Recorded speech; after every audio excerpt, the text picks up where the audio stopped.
Si no, entonces vamos con el tema de hoy. Este, no vamos a ver en la clase eh, el tema de matrimonio mismo y de relaciones y de divorcio. Este es un tema que lo vamos a subir. Esta semana le vamos a subir el video, porque son temas que son, no son, no presentan complejidades en la actualidad, ¿no? Matrimonio, divorcio, relaciones personales de los cónyuges, son temas que se los vamos a dar como les decía, en un video, porque no tienen, no presentan mayores dificultades de comprensión. De todos modos, ustedes, si tienen alguna dificultad de comprensión, nos pueden hacer las preguntas que quieran.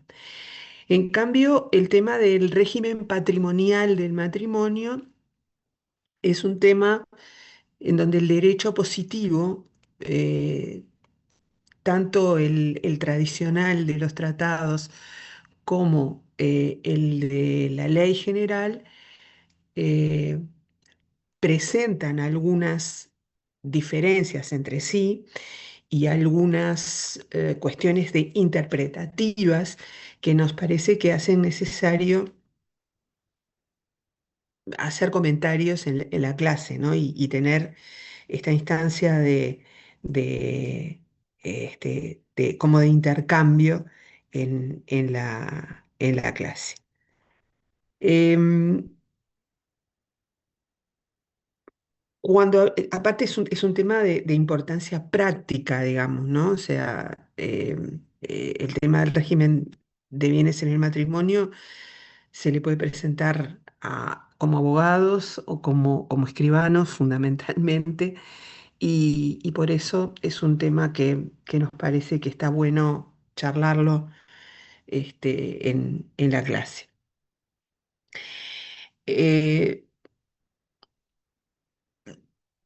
Cuando hablamos del régimen patrimonial del matrimonio, ahí se plantea un poco el tema del alcance extensivo de la categoría, ¿no? O sea, qué es lo que abarca esta categoría, régimen patrimonial del matrimonio.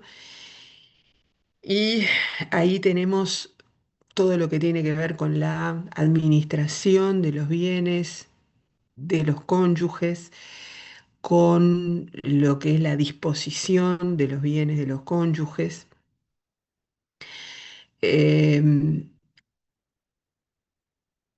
lo que son los actos que tienen que ver con el régimen de bienes, o sea, por ejemplo, las capitulaciones matrimoniales.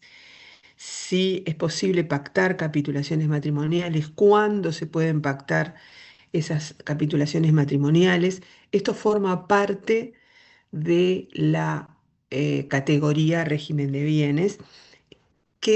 ¿Cuál es el régimen que se puede pactar? ¿Sí? ¿Cuál es el régimen eh, de bienes que al que los cónyuges pueden someterse? ¿Sí? Em, Todo esto forma parte de la categoría régimen patrimonial del matrimonio. Hay quienes discuten el problema de, por ejemplo, la posibilidad de que los cónyuges em, dispongan de los bienes de la sociedad conyugal entre sí, o sea, por ejemplo, el vender una parte la parte que le corresponde en la sociedad conyugal o ceder los bienes que le corresponden en la sociedad conyugal al otro cónyuge, la venta entre cónyuges. Em, Hay quienes discuten si esto entra dentro de la categoría, y ustedes, si leyeron el libro de Cecilia Fresnedo, seguramente lo habrán visto, quienes discuten si esto ingresa dentro de la categoría régimen patrimonial del matrimonio. Hay autores para quienes este problema forma parte de las relaciones personales de los cónyuges. Em, Desde nuestro punto de vista, esto entra también dentro de la categoría régimen de bienes, en mi opinión, ¿no? Em, Entra dentro de la categoría régimen de bienes en el matrimonio, en la medida de que de lo que se trata es de disponer de un bien que forma parte de la sociedad conyugal, ¿no? O un bien habido dentro de la existencia del matrimonio, ¿no? La categoría relaciones personales de los cónyuges tiene más que ver con los derechos y deberes relativos a la persona de los cónyuges, mientras que, por lo menos en mi opinión, la posibilidad de que un cónyuge le pueda vender al otro un bien o su parte del bien en la sociedad conyugal está relacionado con el vínculo que tienen los cónyuges con ese bien, ¿no? No es una cuestión puramente personal, no es una cuestión vinculada con la persona exclusivamente de los cónyuges, sino que tiene que ver con los cónyuges en relación con ese bien. Desde ese punto de vista, me parece que el problema es un problema de régimen patrimonial del matrimonio. Pero por supuesto, como les hemos dicho otras veces, en esta clase se admiten otras opiniones y mientras estén fundamentadas, no hay problema en sostener otra opinión. Nosotros vimos por primera vez el problema del, del régimen de bienes en el matrimonio cuando hablamos de Dumoulin, ¿no? ¿Se acuerdan que cuando hablamos de Dumoulin, cuando hablamos de la historia, ahí por primera vez hablamos del tema del régimen patrimonial del matrimonio y lo hacíamos en torno a a la propia postura de Dumoulin con respecto a los estatutos, ¿no? Que se acuerdan que para Dumoulin había estatutos que eran imperativos, que se imponían a las partes, ¿no? A los, sí, perdón, a los particulares, donde no se podía elegir la ley aplicable, y había otros estatutos en los cuales los particulares podían elegir, ¿no? Vimos la autonomía de la voluntad ahí, ¿verdad? Exactamente, exactamente. Entonces, Dumoulin planteaba este estatuto, el estatuto de los bienes de los cónyuges, y concretamente él hablaba de las capitulaciones matrimoniales, como una de esas áreas donde los cónyuges podían manifestar su voluntad, ¿no? Esto lo digo como introducción porque vamos a ver qué es lo que pasa en nuestro derecho con este problema o con este tema de la autonomía de la voluntad, vinculado al régimen patrimonial del matrimonio. Em, el tema del régimen patrimonial del matrimonio en nuestro derecho positivo, vamos a arrancar ya directamente con el derecho positivo porque es en torno al derecho positivo que se plantean justamente los problemas de esta categoría. Em, el tema del régimen patrimonial del matrimonio ha sido regulado desde 1889, ¿no? O sea, aparece por primera vez regulado en los tratados de Montevideo de 1889, luego ha sido regulado en los tratados o en el Tratado de Derecho Civil de 1940, y por último en el DIP de Fuente Nacional. Fue regulado en el apéndice del Código Civil y es regulado hoy en la Ley 19 de 1920 de forma distinta a cómo se regulaba en el apéndice del Código Civil. Esto lo digo sobre todo para los que de repente tienen los libros o sea, libros de antes de la Ley 19 de 1920, que presten atención porque la solución de la Ley 19 de 1920 es bien distinta a la de el apéndice del Código Civil, ¿no? Mariana tenía la mano levantada. Adelante. Buenos días, profesora. ¿Qué Quería hacer tal? una consulta. Hablamos que en el alcance extensivo de la categoría de régimen de bienes en el matrimonio entraba administración de los bienes, Sí, disposición, actos como las capitulaciones y ahora me queda la duda, la disolución de la sociedad conyugal. también. También Sí, está, sí, porque no la sí. nombramos y en mi No lo cabeza dije, nombré, sí, bueno, es debe ser, verdad. claro, Es está, verdad, no lo perfecto, para nombré, pero incluirla en la... sí entra. O Bien, sea, la gracias. posibilidad de disolver la sociedad conyugal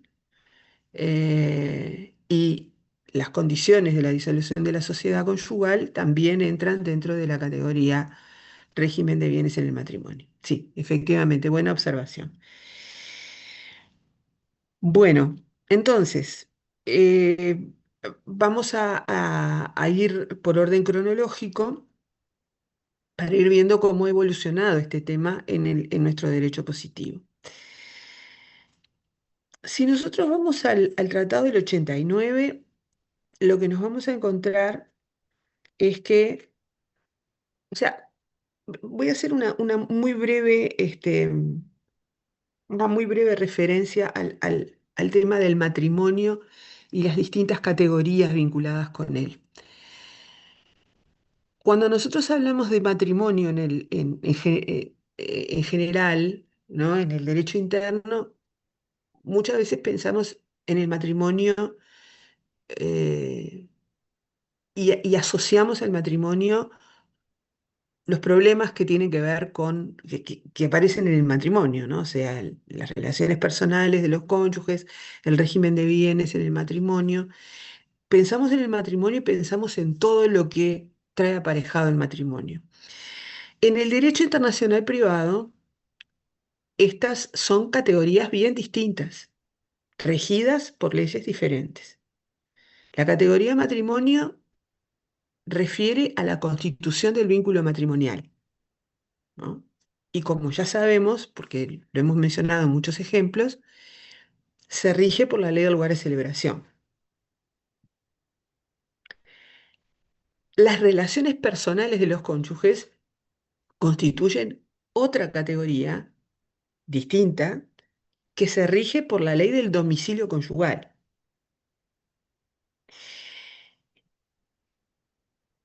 Es otra categoría. Y por otro lado tenemos la categoría régimen patrimonial del matrimonio, que es otra categoría distinta que se rige por otra ley. Con esto quiero entonces dejar, o sea, aclarar esto porque en el derecho internacional privado hablar de matrimonio implica hablar de la constitución del vínculo conyugal y pensar en una ley aplicable que es la ley del lugar de celebración, ¿no? Entonces, a los efectos de situarnos en este problema del régimen de bienes, si nosotros vamos al Tratado del 89, cuando nosotros vamos al lugar físico donde está regulado el matrimonio, vemos que aparece en el artículo 11, regulado el matrimonio. ¿Mm? Luego, en el artículo 12 aparece regulado el régimen o las relaciones personales de los cónyuges. Luego, en el 13 aparece el divorcio y la separación. Y después aparece lo que vimos en las clases pasadas, el régimen de protección de incapaces. O sea, el régimen patrimonial de bienes no está ahí. El régimen patrimonial del matrimonio, perdón, no está ahí. dentro de dentro de los temas vinculados al matrimonio. El tratado hace un salto bastante importante, porque vemos que aparece la patria potestad, la filiación, la tutela, la curatela, ¿sí? Aparecen los bienes, aparecen los actos jurídicos, y en el artículo 40 aparece un título, a continuación de los actos jurídicos, aparece el título 11 que es de las capitulaciones matrimoniales. Fíjense el título, ¿no? De las capitulaciones matrimoniales. Entonces, ¿qué es lo que nos vamos a encontrar acá en este título? Nos vamos a encontrar con un acto jurídico, que son las capitulaciones matrimoniales, que tiene que ver con el régimen de bienes de los cónyuges, ¿no? Es un acto jurídico, las capitulaciones matrimoniales son actos jurídicos que están directamente vinculados con, o cuyo contenido, cuyo objeto es el régimen de bienes en el matrimonio. Esto ya, esto lo estoy diciendo por lo que vamos a hablar a continuación, ¿no? Porque es importante el ver dónde estamos situados, ¿no? Em, si bien el título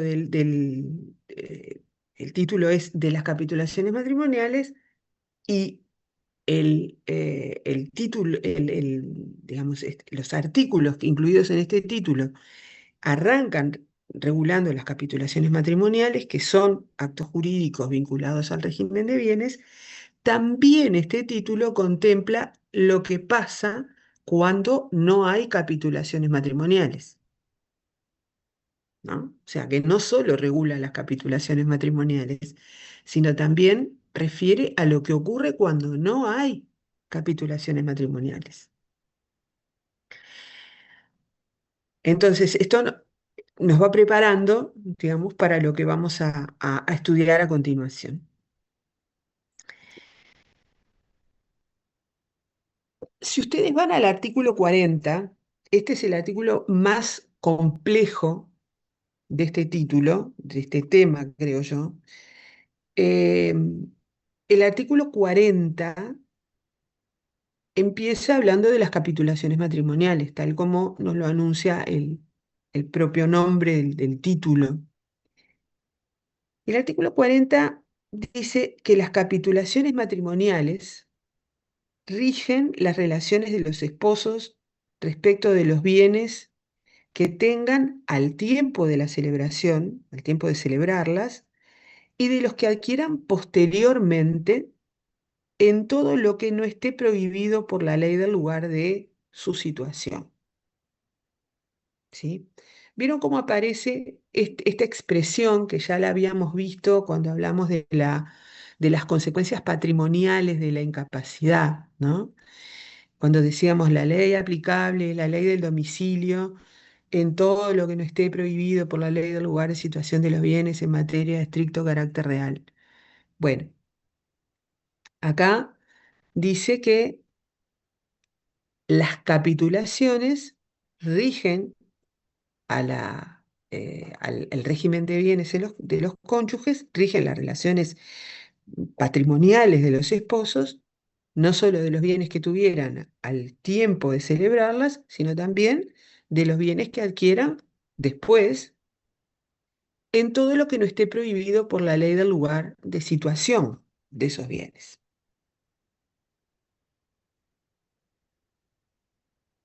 Entonces, bueno, acá me dice Daniela que el artículo 40 no señala la ley aplicable. ¿Están todos de acuerdo o están de acuerdo en general con lo que dice Daniela, de que no se señala la ley aplicable? Sí, profe, es como una carencia que tiene el tratado, no solo en el 40, sino que no está regulado. Bueno, efectivamente, esta no es una norma de conflicto no es una norma de conflicto, por lo menos típica, ¿no? Porque lo único que nos dice es el límite que tienen las capitulaciones matrimoniales, o sea, señala la ley del lugar de situación de los bienes, pero más como un límite a las capitulaciones que como otra cosa.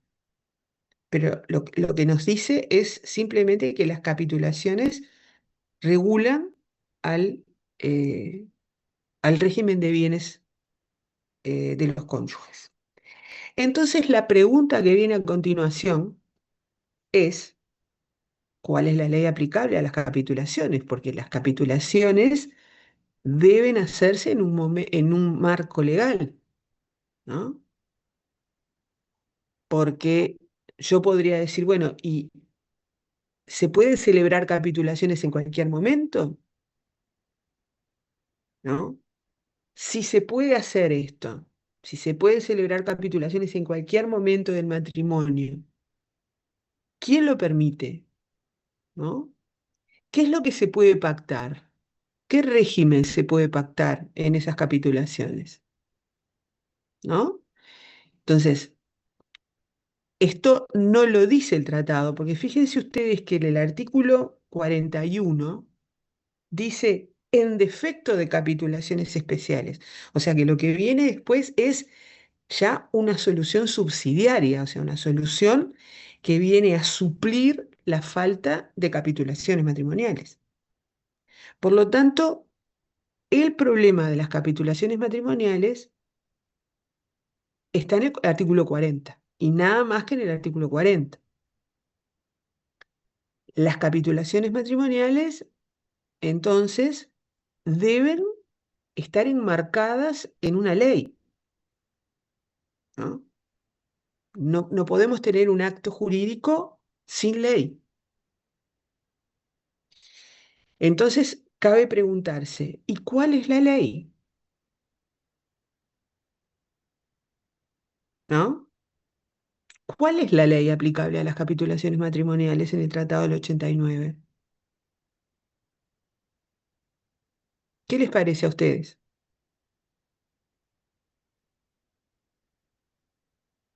¿Tienen alguna respuesta para esto? Sinceramente no, pero ¿Cómo? que sinceramente no, porque yo lo leí en Fresnedo y en realidad no o sea, hay unas interpretaciones, pero no específicamente de la ley aplicada. O sea, por lo menos yo no lo logré entender. Bueno, es que, a ver, Mariana, Yo, la verdad, no leí Fresnedo, pero se me ocurre que la capitulación en definitiva es un contrato, ¿no?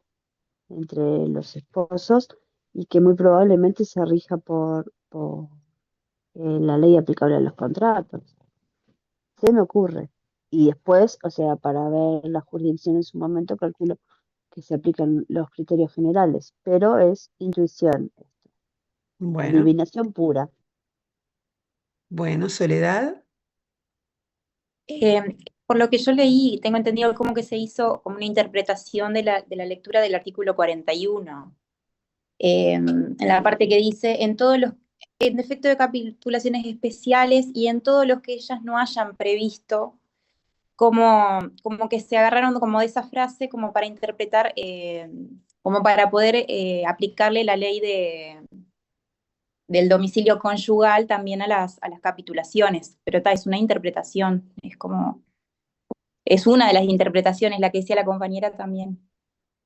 bueno, eh, a ver, Gabriela, Profesora, de la lectura del artículo 40, yo ahí destaco dos cosas.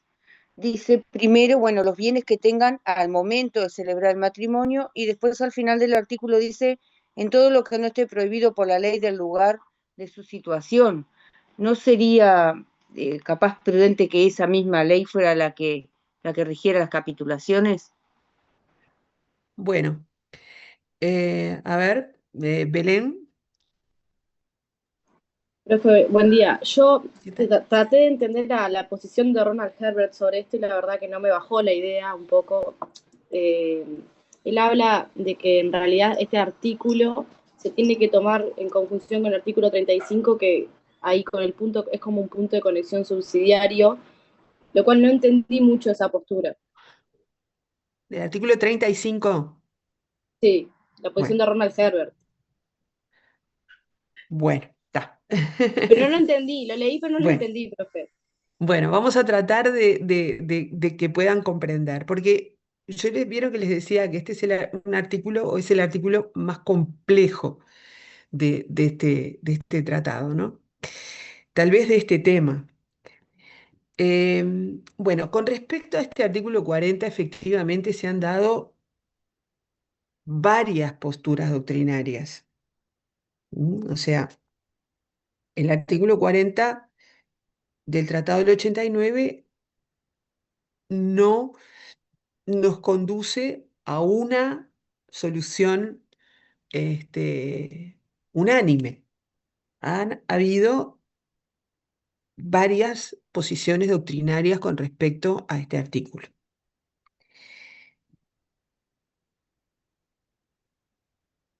Una de las posiciones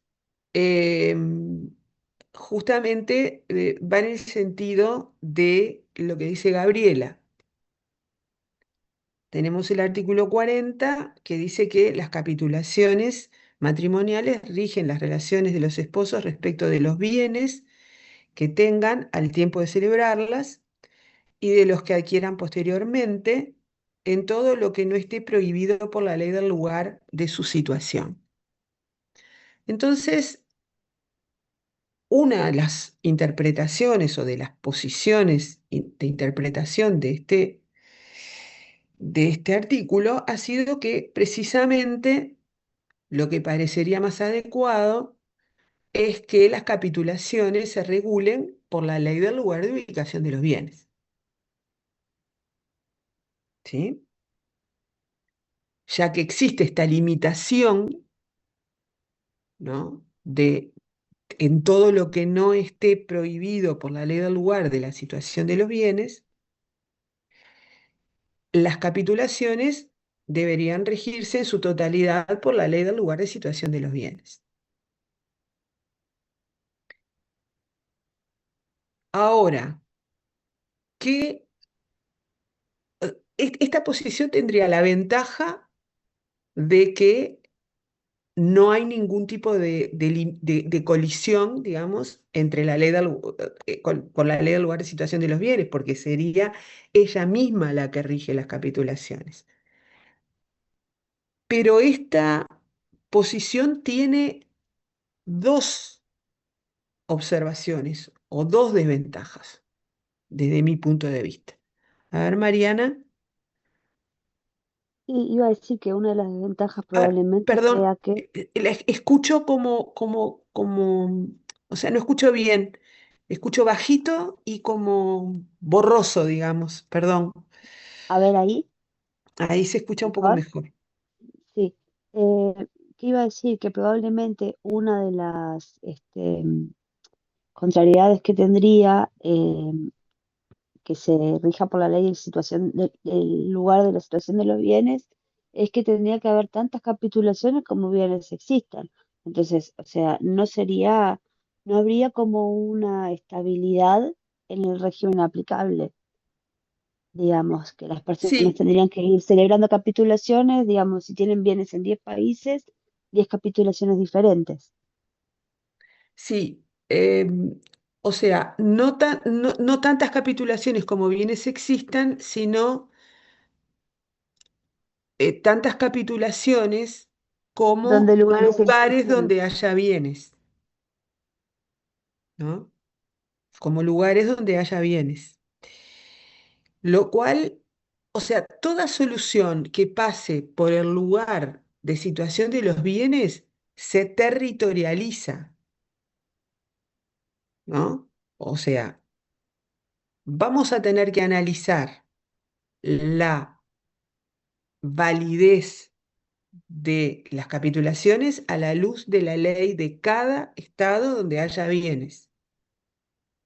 Si tenemos unas capitulaciones que pretendieran regular a todos los bienes de los cónyuges, su validez, su oportunidad, su contenido debería analizarse a la luz de cada ley, de cada lugar donde haya bienes, ¿no? O si no, hacer tantas capitulaciones como haya, como lugares donde haya bienes. Por otra parte, qué es lo que pasa con los bienes que se adquieren con posterioridad a las capitulaciones? ¿No?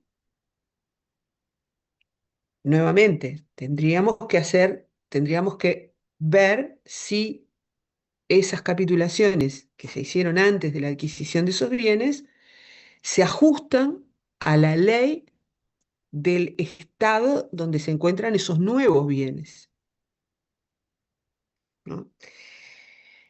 Esto, desde el punto de vista práctico, es muy complicado, ¿no? Es muy difícil de sostener o de llevar adelante, ¿no? O sea, tenemos un análisis o sea, un régimen de bienes que va a estar supeditado a la ley del Estado en donde los cónyuges adquieran bienes, ¿no? Y dependerá de dónde adquieran los bienes, cómo vamos a analizar esas capitulaciones y a poder considerar si esas capitulaciones son válidas o no, porque podría ocurrir que los cónyuges hubieran celebrado capitulaciones después de haber celebrado el matrimonio, porque la ley del Estado donde tenían bienes en ese momento sí se lo permitía, pero luego adquieren un bien en el Uruguay y de acuerdo con la ley uruguaya, las capitulaciones solo pueden celebrarse antes de haberse casado. Entonces, esas capitulaciones ya no serían válidas, ¿no? Entonces, esta posición es una posición que desde el punto de vista teórico es sostenible, es viable porque evade, digamos, el límite que marca la ley del lugar de situación de los bienes, pero plantea desde el punto de vista práctico todas estas complejidades, ¿no? Otra posición con respecto a este artículo, también la mencionaron ustedes, y dice, bueno, el artículo 40 dice que las capitulaciones son las que rigen el régimen de bienes de los cónyuges, y a continuación el artículo 41 dice, en defecto de capitulaciones especiales, en todo lo que ellas no hayan previsto y en todo lo que no esté prohibido por la ley del lugar de situación de los bienes, las relaciones de los esposos sobre dichos bienes se rigen por la ley del domicilio conyugal que hubieren fijado de común acuerdo antes de la celebración del matrimonio, ¿no? Entonces, lo que plantea esta posición es, bueno, el artículo 41 lo que los dice es, si los cónyuges no celebraron capitulaciones matrimoniales, la ley aplicable al régimen de bienes es la ley de ese domicilio conyugal fijado de común acuerdo antes de la celebración del matrimonio. Pero esta ley también es aplicable cuando hay capitulaciones matrimoniales en todo lo que las capitulaciones matrimoniales no hubieran previsto, ¿no? Esto es lo que dice el propio artículo 41, en todo lo que ellas no hayan previsto. Entonces, para esta posición, dice, bueno, ¿cuál sería la solución coherente? La solución coherente sería que a las capitulaciones matrimoniales le apliquemos también esta ley. Porque si lo no previsto por las capitulaciones matrimoniales se rige por la ley del domicilio fijado de común acuerdo por los cónyuges antes de la celebración del matrimonio, entonces,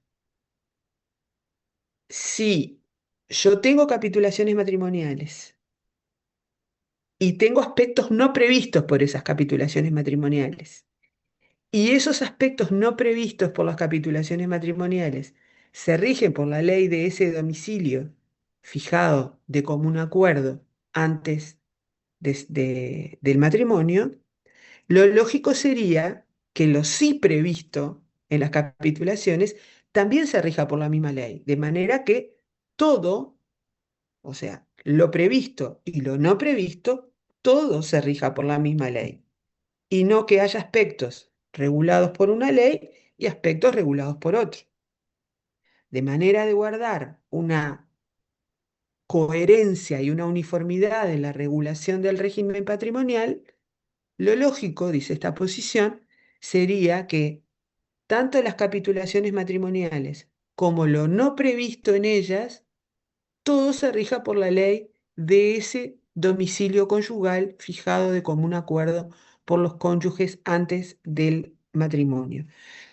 Que luego vamos a hacer referencia a este punto de conexión, ¿eh? Ahora después vamos a hablar de esto también.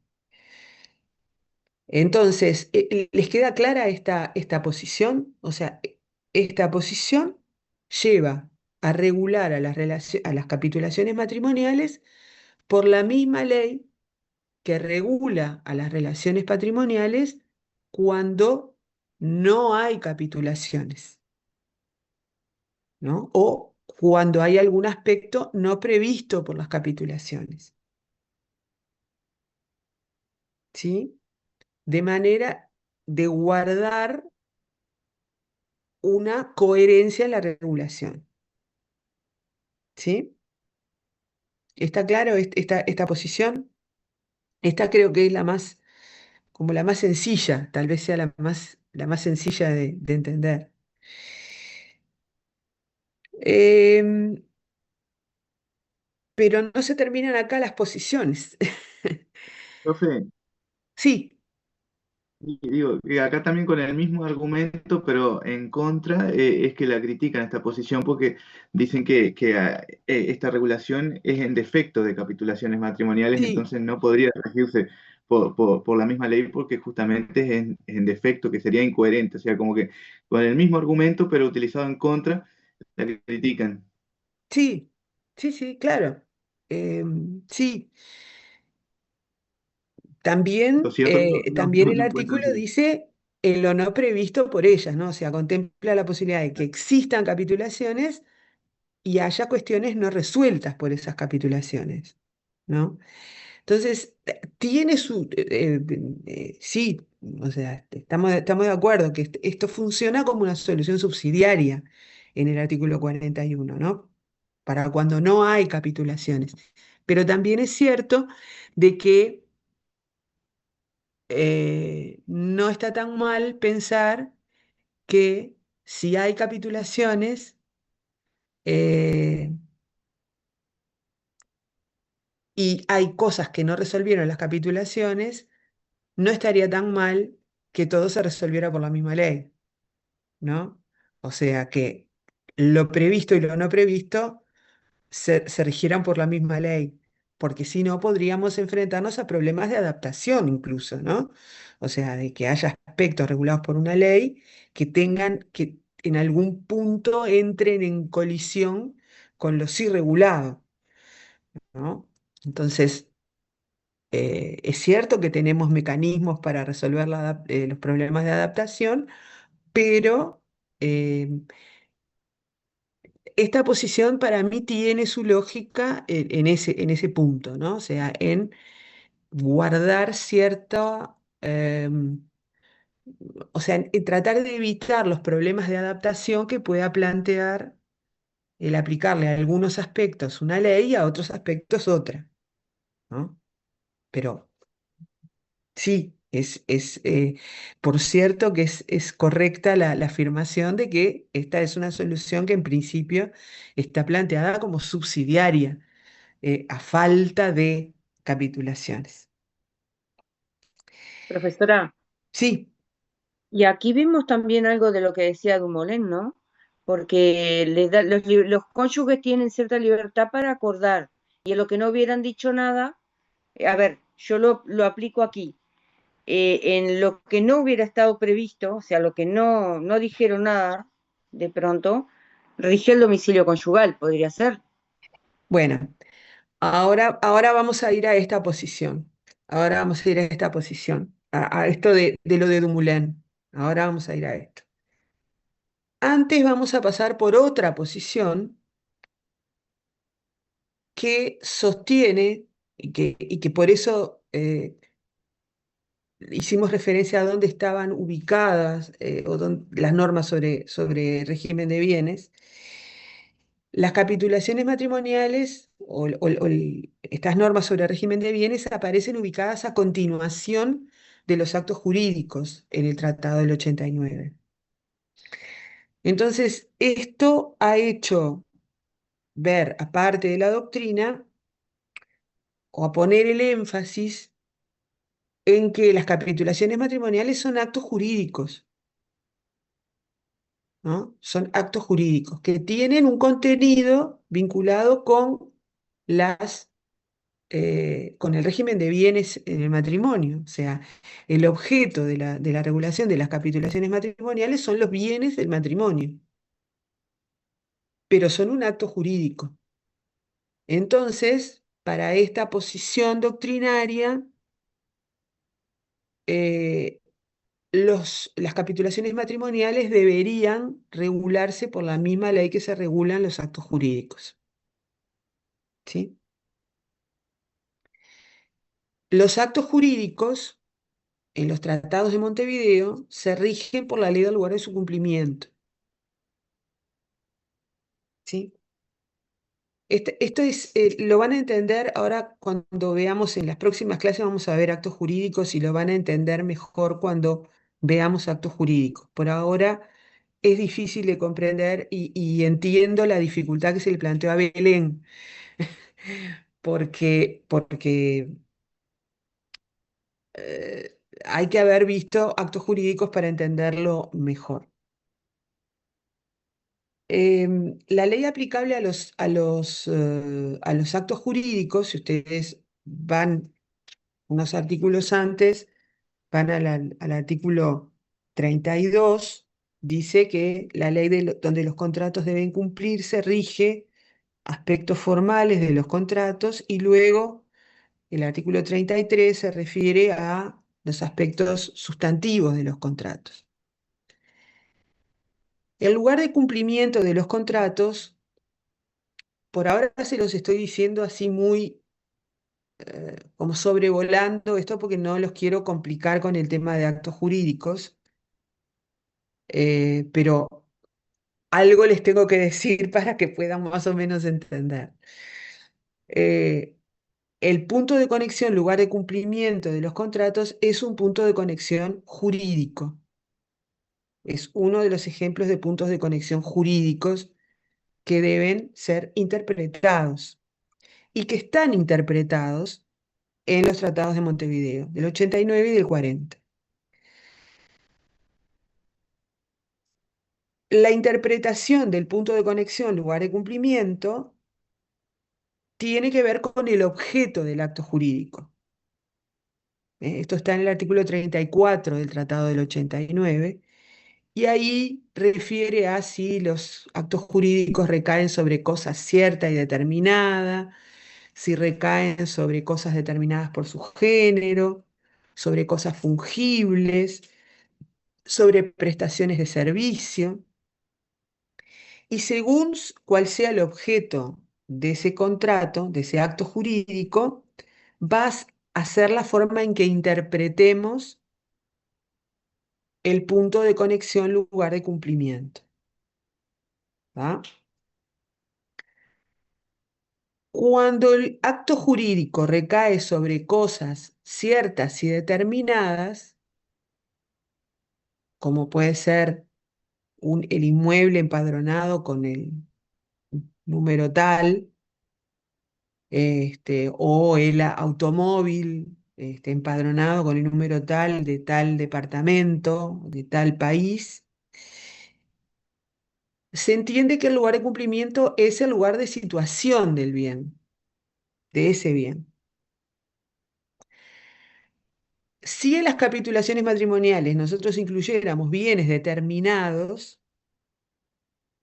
se nos plantearía un problema, porque salvo que todos los bienes estuvieran ubicados en el mismo lugar, si tuviéramos bienes ubicados en distintos estados, ¿cuál sería el lugar de cumplimiento de esas capitulaciones matrimoniales? ¿No? Porque tendríamos bienes ubicados en distintos estados. Igualmente, tendríamos un problema si no se determinaran los bienes. Porque, por ejemplo, al momento de celebrarse las capitulaciones, los cónyuges no tienen bienes todavía. Eh, si no se determinaran los bienes, podríamos decir, bueno, podríamos estar, o si se determinaran en forma genérica, podríamos decir que estamos en la segunda hipótesis, cuando los actos jurídicos recaen sobre cosas determinadas por su género. Y ahí el tratado entiende que el lugar el lugar de cumplimiento se debe interpretar como el domicilio del deudor al tiempo de celebración del contrato. Ustedes van a ver que luego vamos a hablar de esto, el deudor es el deudor de la prestación característica del acto jurídico. Y uno diría, bueno, y en las capitulaciones matrimoniales, ¿hay un deudor? ¿Hay alguien que debe una prestación característica? No, ¿verdad? Porque las partes están eh, en una situación de igualdad eh, y no hay una prestación característica en las capitulaciones. Por lo tanto, tampoco, o también esta caracterización de las capitulaciones matrimoniales nos plantea problemas. La interpretación o la caracterización como acto que recae sobre cosa fungible ofrece el mismo problema porque también interpreta el lugar de cumplimiento como el domicilio del deudor. Y por último está el tomar como objeto, como posible objeto del acto jurídico, una prestación de servicios que no es. Entonces, como ustedes ven, así muy someramente, es de difícil ubicación. Las capitulaciones matrimoniales son de difícil ubicación dentro de alguna de las hipótesis del artículo 34 para interpretar el lugar de cumplimiento de las capitulaciones matrimoniales, ¿no? O sea, partimos de la base de que para esta posición la ley aplicable a las capitulaciones como actos jurídicos que son, sería la ley aplicable a los actos jurídicos. Y la ley aplicable a los actos jurídicos es la ley del lugar de cumplimiento. Pero el lugar de cumplimiento debe ser interpretado. Cuando tratamos de interpretar ese lugar de cumplimiento, nos encontramos con serias dificultades para las capitulaciones matrimoniales. Entonces, Belén, voy a Belén porque ella fue la que puso en el tapete la cuestión. El artículo 35 del Tratado del 89 plantea una hipótesis, que es la de la permuta, que es una hipótesis de acto jurídico en el cual no se puede determinar el lugar de cumplimiento. ¿Ah? Porque la permuta internacional nos enfrenta a bienes situados en distintos estados, ¿no? Si no, la permuta sería una permuta nacional. Para que haya una permuta que le interese al derecho internacional privado, los bienes tienen que estar en distintos lugares. Entonces, como el problema que enfrentamos es el mismo que hemos planteado acá, ¿no? O sea, no habría una ley aplicable, sino que tendríamos más de una ley, el legislador en el artículo 35 se esforzó por encontrar una ley aplicable a la permuta. Y terminó en el artículo 35 llegando como solución última a la ley del lugar de celebración. ¿Ah? El artículo 35 del Tratado del 89 dice: el contrato de permuta sobre cosas situadas en distintos lugares, sujetas a leyes disconformes, se rige por la ley del domicilio de los contrayentes, si fuere común, al tiempo de celebrarse la permuta, y por la del lugar en que la permuta se celebró, si el domicilio fuere distinto. ¿Ah?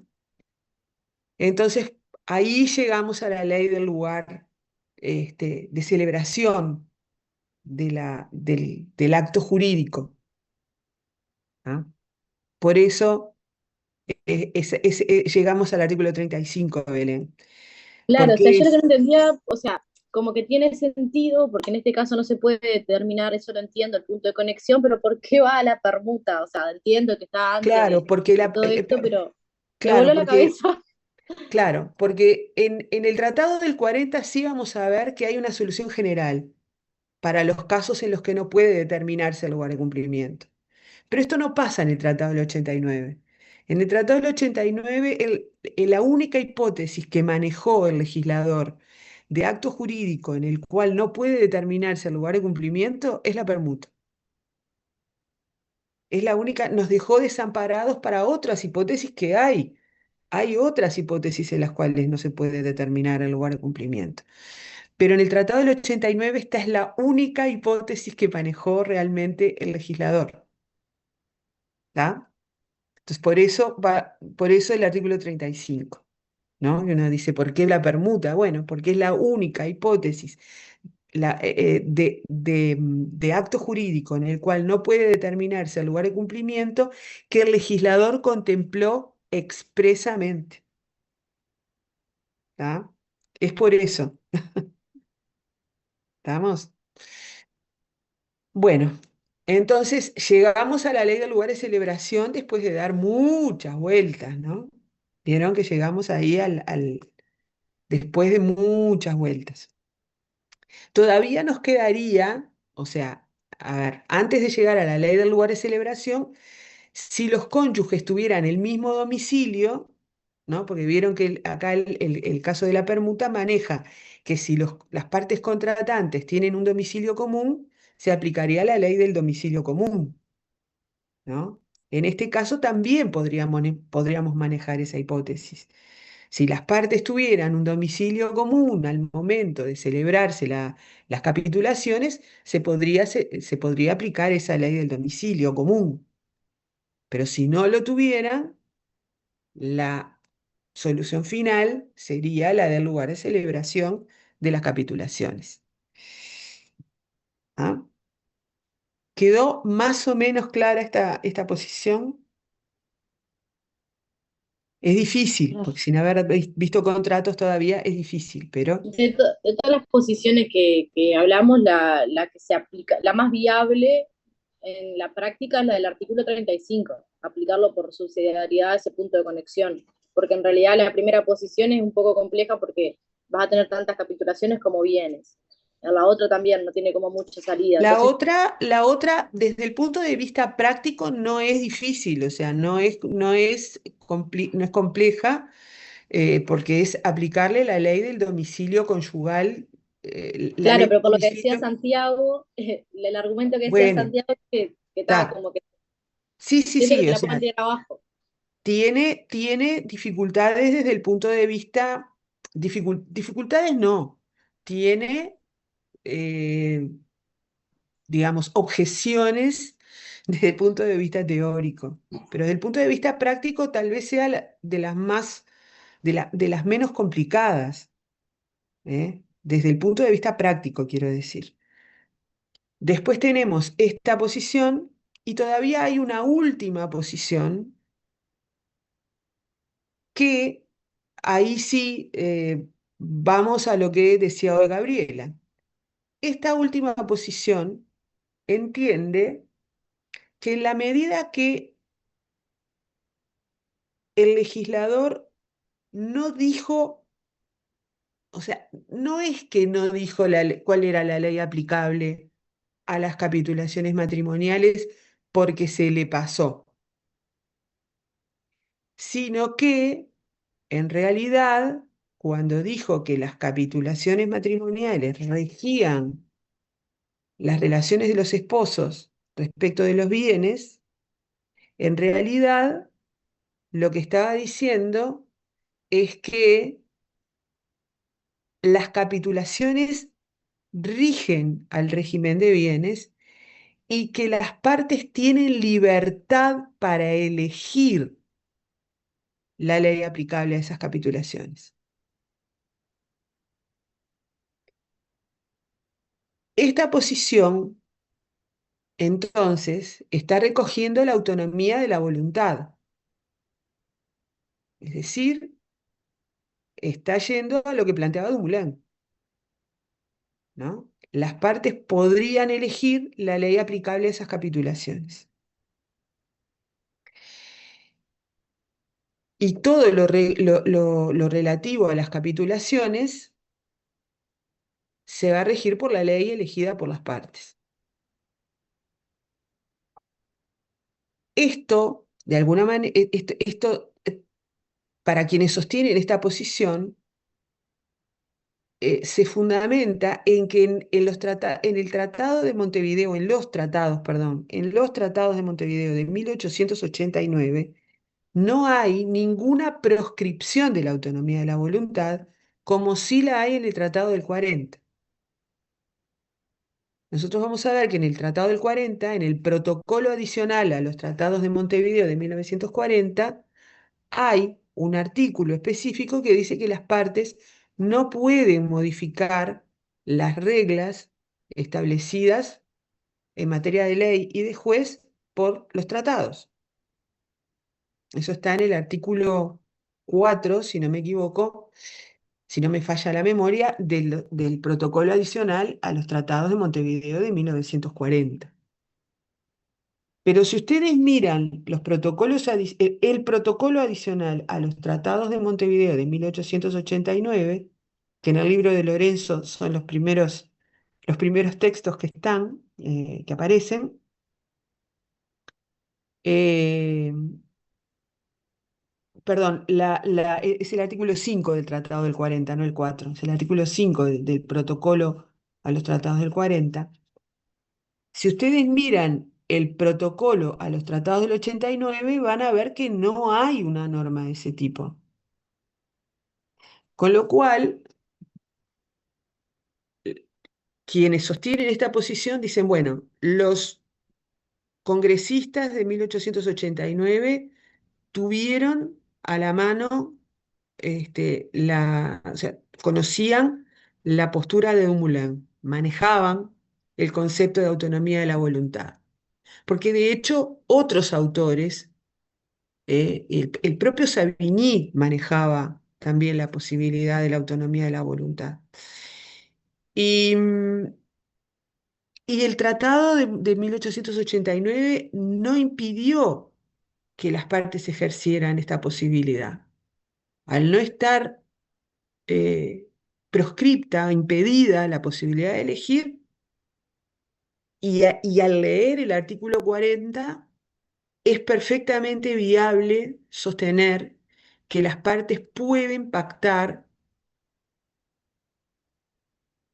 la ley aplicable a las capitulaciones matrimoniales y que las capitulaciones matrimoniales se rijan por la ley elegida por las partes. ¿Sí, Soledad? No, era una consulta, profe. ¿Se acuerda que cuando teníamos un artículo que era como ambiguo, que no sé, Sí, no sé el sentido literal de lo que sí. decía sí mismo, podíamos interpretarlo y hacer, por ejemplo, ir a los trabajos preparatorios? En este caso no se habló del tema de la autonomía o no se buscó. Sí, sí, justamente yendo a las actas del Congreso de 1888 y 1889, eh, se, o sea, si bien no se habla específicamente de la autonomía, digamos, en estos términos de autonomía de la voluntad, sí la discusión da lugar a interpretar que esta fue la intención para esta posición, ¿no? O sea, la discusión permite entender, lo que surge de las actas permite entender que los congresistas estuvieron afines con la posibilidad de que las partes pudieran elegir, ¿no? Entonces, bueno, esta es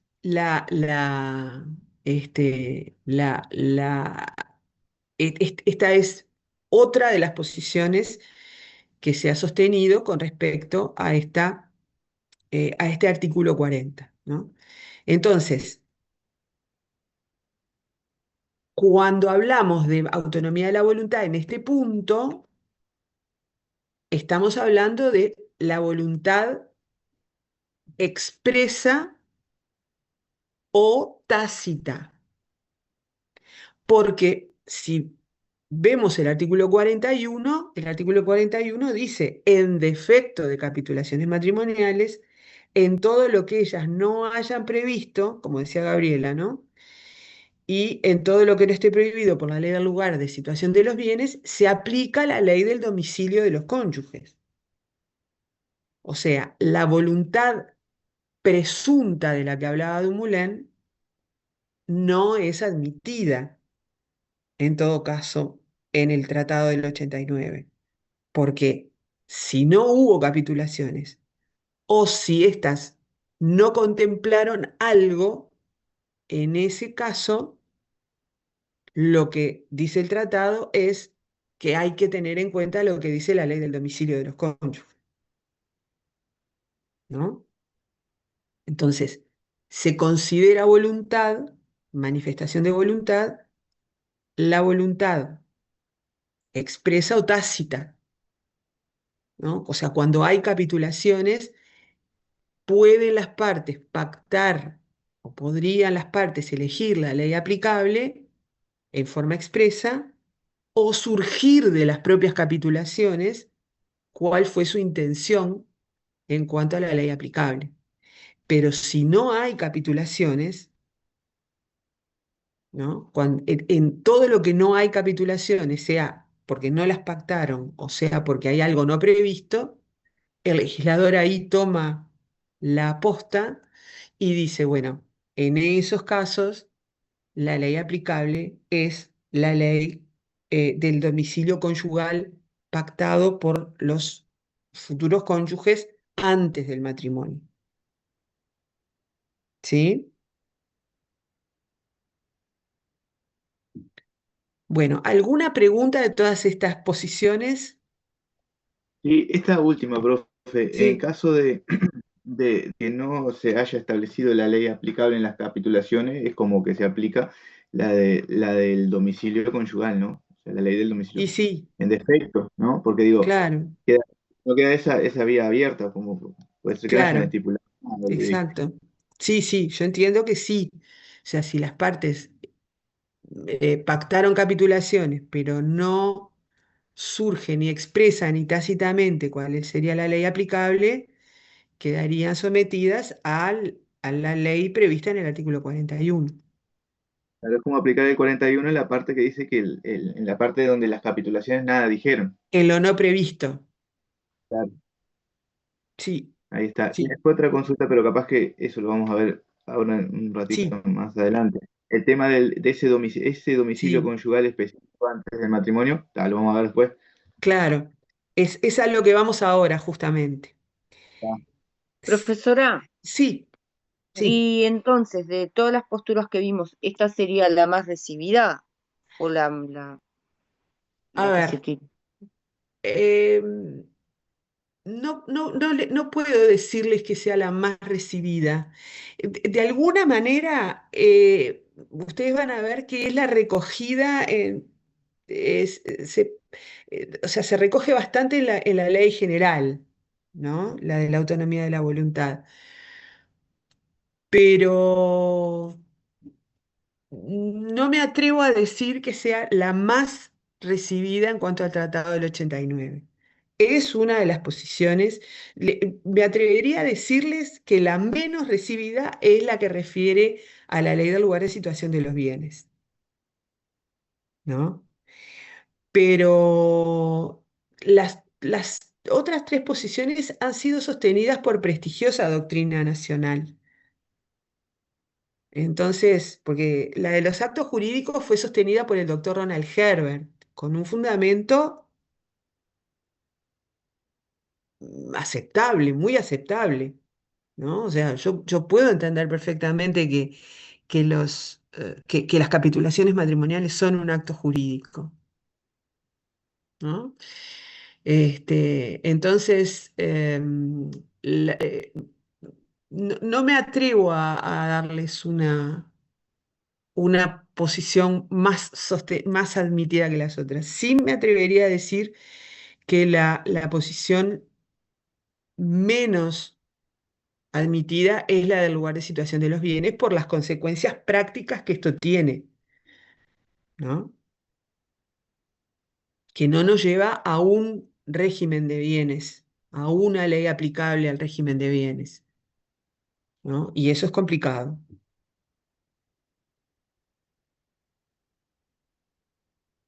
O sea, ustedes pueden sostener cualquiera de estas posiciones.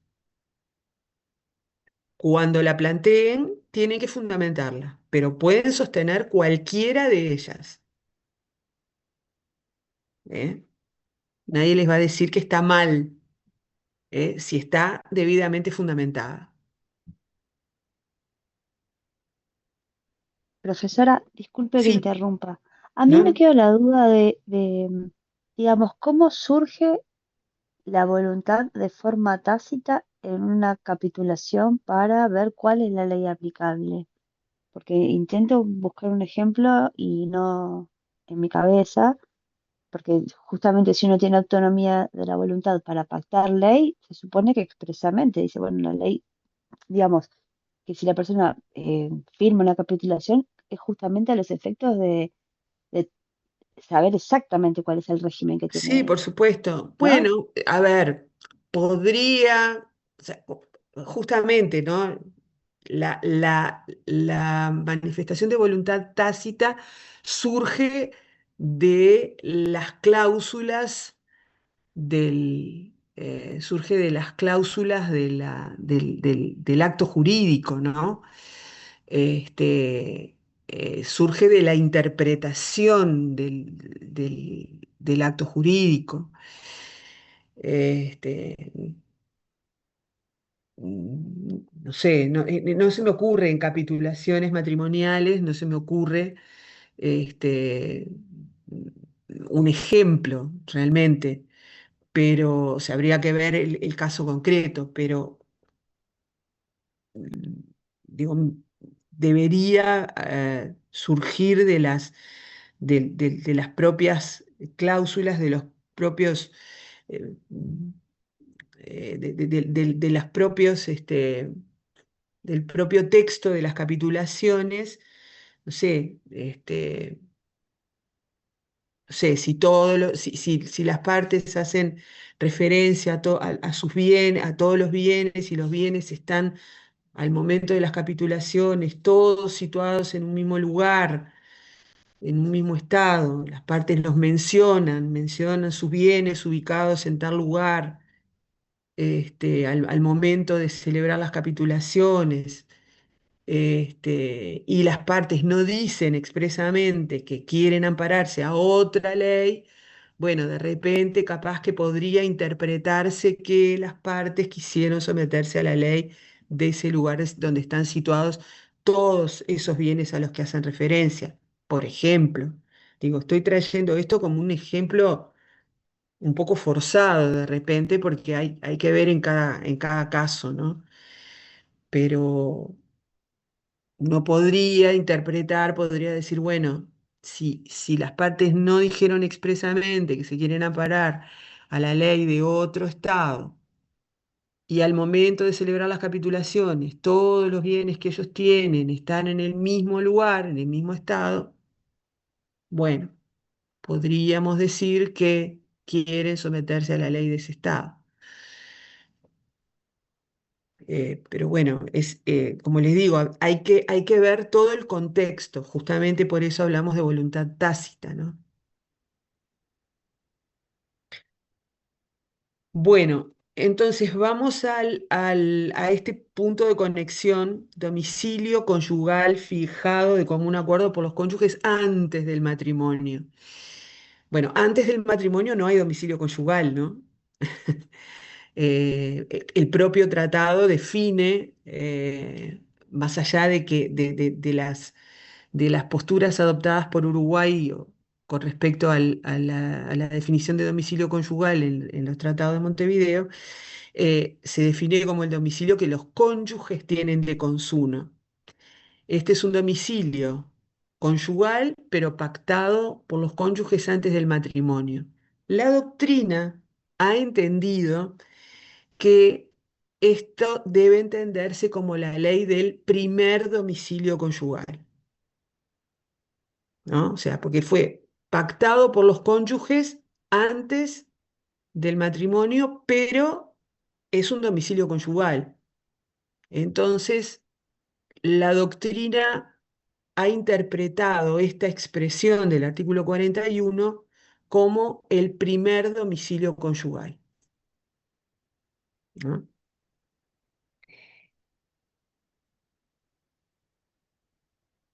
Em, Más allá de esta interpretación, a lo que nos tiene que llevar o a lo que, lo que nos hace pensar esta interpretación, este punto de conexión del que habla el artículo 41, es de que se trata de un punto de conexión que se fija en el tiempo, no es cualquier domicilio.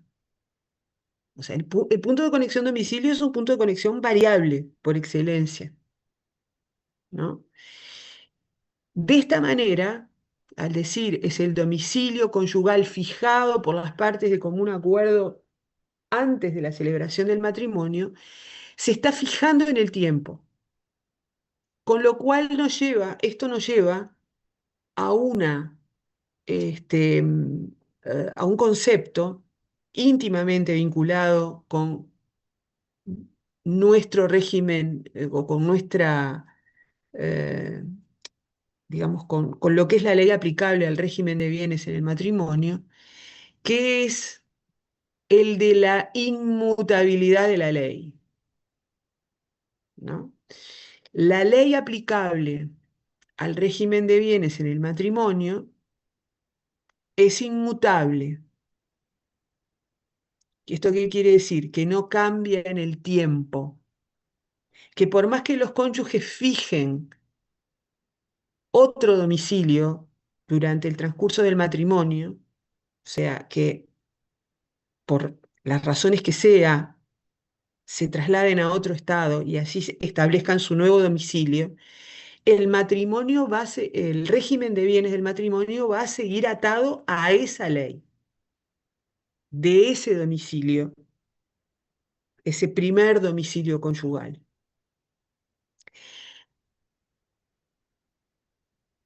Esto tiene sus ventajas y tiene sus desventajas. Tiene sus ventajas en el sentido de que da certezas. El régimen de bienes no va cambiando en la medida que cambie, perdón, no el régimen de bienes. La ley aplicable al régimen de bienes no va cambiando en la medida que los cónyuges cambien de domicilio, lo cual en la contratación con terceros da certezas. La ley aplicable es una durante toda la vida del matrimonio. Ahora, tiene dificultades prácticas también, porque en primer lugar, puede ser de difícil prueba el primer domicilio conyugal. Pasados muchos años, y sobre todo si el domicilio, si el matrimonio tuvo un primer domicilio conyugal en un determinado lugar y luego los cónyuges se trasladaron a otro lugar y allí vivieron toda su vida. Yo siempre, siempre pongo a los estudiantes, aunque no es aplicable el Tratado del 89, pero para que se ubiquen, yo siempre pienso en mis abuelos, ¿no? Mis abuelos se casaron, esto fue en España, ¿no? Pero piénsenlo ustedes, trasládenlo al Tratado del 89. Mis abuelos se casaron en España y vivieron juntos en España durante un tiempo.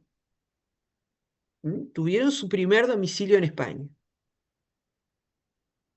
Pero un año después, más o menos, de casarse, mi abuelo se vino al Uruguay a hacer la América, como decían en aquella época, ¿no? A buscar otros horizontes, ¿no? Para su familia, para su nueva familia, y se vino para el Uruguay, ¿no? Y al tiempo la reclamó o le dijo a mi abuela, venite para acá porque ahora, bueno, tengo un trabajo, tengo, ¿tá? O sea, él se vino solo mientras veía cómo le iba. Y cuando vio que tenía trabajo, que más o menos le iba bien, le dijo a mi abuela, venite. Esto fue, todavía eran jóvenes cuando se vinieron al Uruguay. Y mis abuelos se murieron en el Uruguay. Volvieron a pasear a España algunas veces, pero su vida se hizo en el Uruguay. Sin embargo, ellos seguían atados a la ley del primer domicilio conyugal, que era España. Entonces, la prueba de ese primer domicilio conyugal, pasado mucho tiempo, puede ser complicada, ¿no? Y la prueba de ese primer domicilio conyugal es fundamental para el escribano que va a actuar, ¿no? Para saber cuál es el régimen de bienes. Porque el régimen de bienes depende de esa ley del primer domicilio conyugal. Sobre todo si no hubo capitulaciones. Si no hubo capitulaciones, tenemos que estar a lo que dice la ley del primer domicilio conyugal. Y transcurridos muchos años desde que el matrimonio cambió de domicilio, ¿sí? Puede ser difícil probar dónde estuvo el primer domicilio conyugal, porque ya no quedan documentos de aquella época, ¿eh? Ya no se conservan, el matrimonio no conserva documentos de aquella época que nos permitan comprobar que efectivamente el primer domicilio conyugal estuvo en aquel lado y no en este domicilio que tienen hoy. Y todavía les puedo agregar otra dificultad, que es cuando no hay domicilio, no hubo domicilio conyugal, ¿no? ¿Qué pasa cuando los cónyuges se casan y cada uno vive en un estado diferente?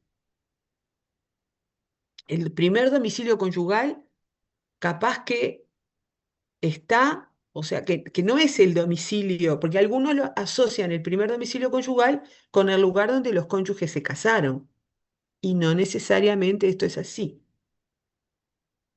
De hecho, por ejemplo, en Uruguay, en la década de los 70 del siglo XX, había parejas en épocas de crisis o en las épocas en que comenzó la dictadura, había parejas que se casaban en el Uruguay para irse del Uruguay. Entonces se casaban en el Uruguay, pero su primer domicilio conyugal estaba en otro lado. Hubo en esa época, en los años 70 y fines de los 70 y principios de los 80, había mucha gente que se iba para Australia. Y la gente se casaba y se iba. Yo conozco varios casos de gente que se casó en el Uruguay y prácticamente a los pocos días se subió al avión y se fue a Australia. Se casaron en el Uruguay. Eso es indudable, porque la partida decía que se casaban en el Uruguay. Pero su primer domicilio conyugal no estuvo en el Uruguay, estaba en Australia. Y como les decía, puede haber casos de personas que se casaron y inmediatamente después de casarse no tuvieron un domicilio conyugal, o sea, no vivieron de consumo en ningún lugar. Una vivió en un estado y otra vivió en otro. Y capaz que luego de muchos años recién aparece el primer domicilio conyugal. Ana,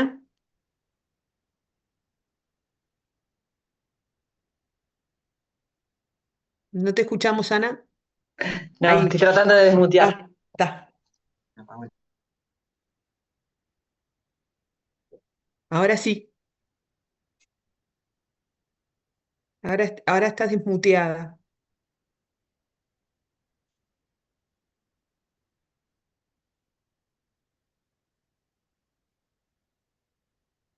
Aparte, la quiero escuchar a la doctora Portela porque yo sé, ella tenía un ejemplo, ella conocía un caso. No sé qué pasó.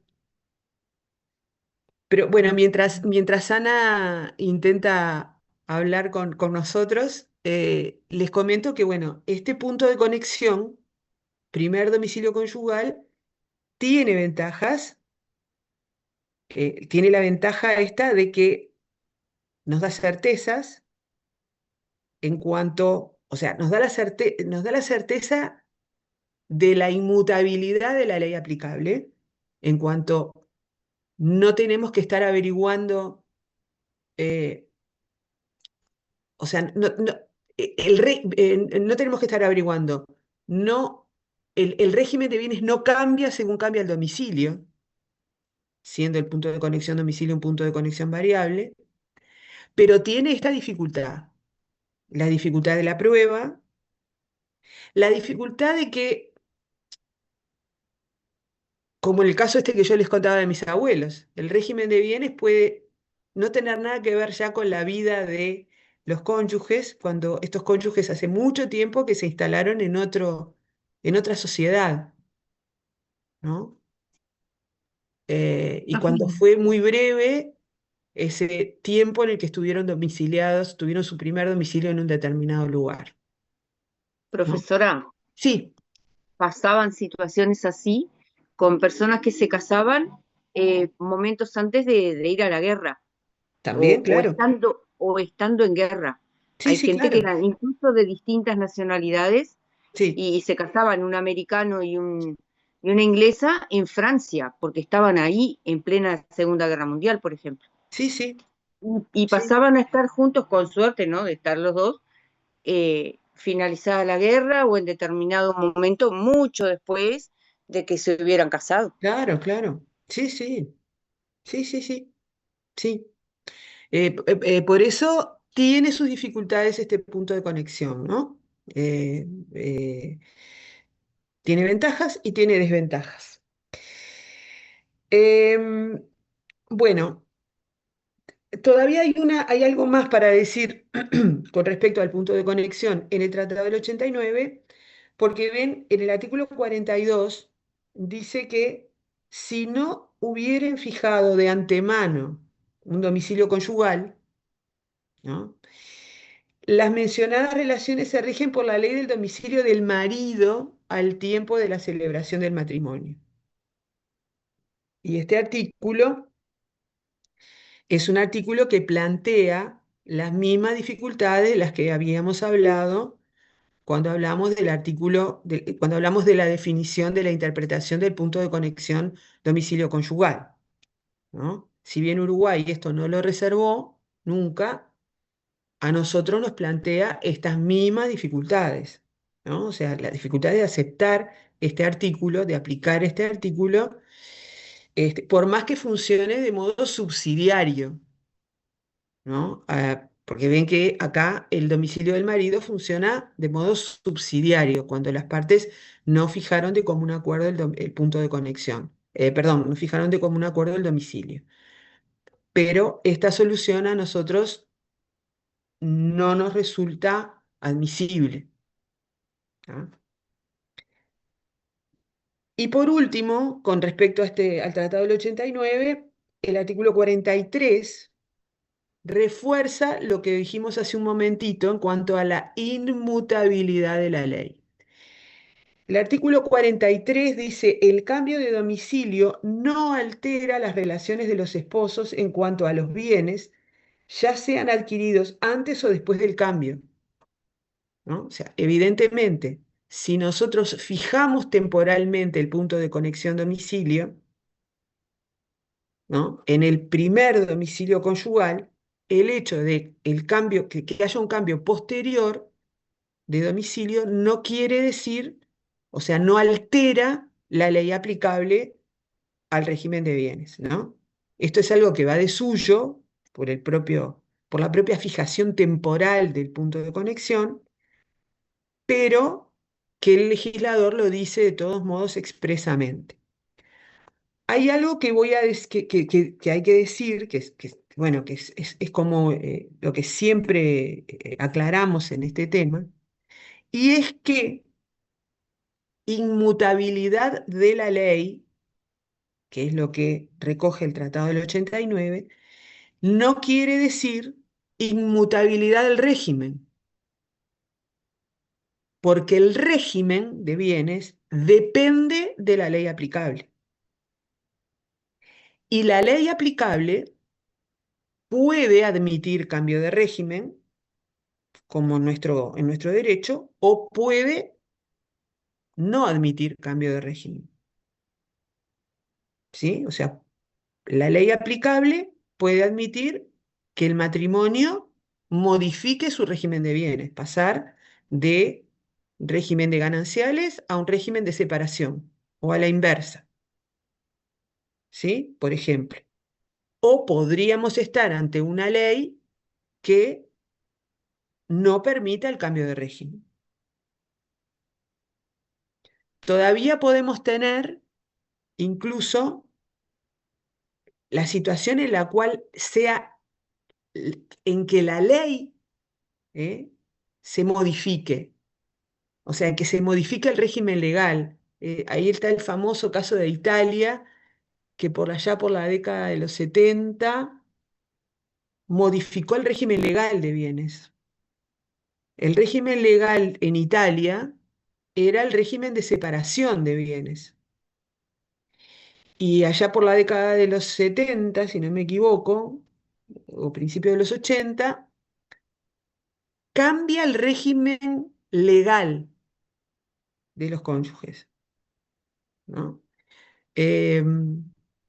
Se les permite a los cónyuges eh, seguir en el régimen anterior o ampararse en el nuevo régimen, pero el régimen legal es un régimen, o sea, es la propia ley la que cambia.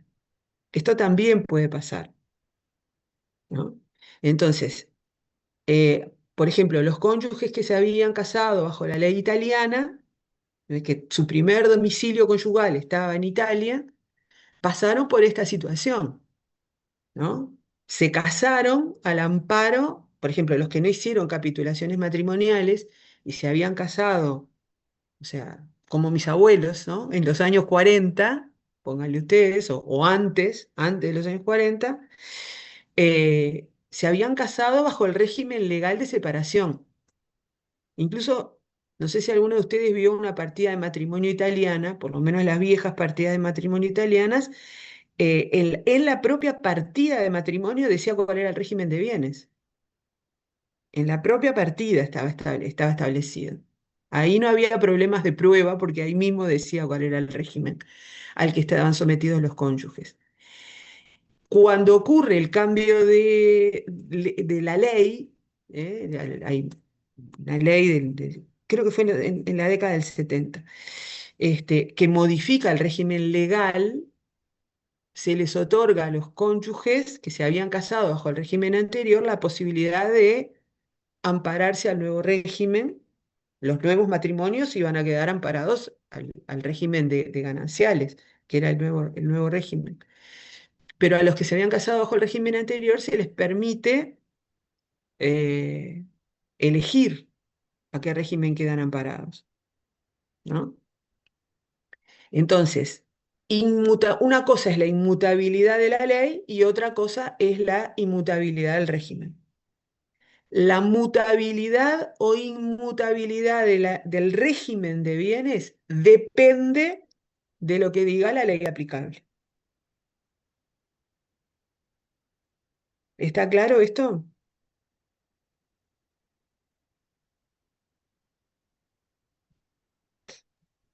Sí. Bueno, Sí, pasaba que esos italianos europeos que venían, muchos que dejaban algún bien allá en su país de origen sí, y no volvían nunca más.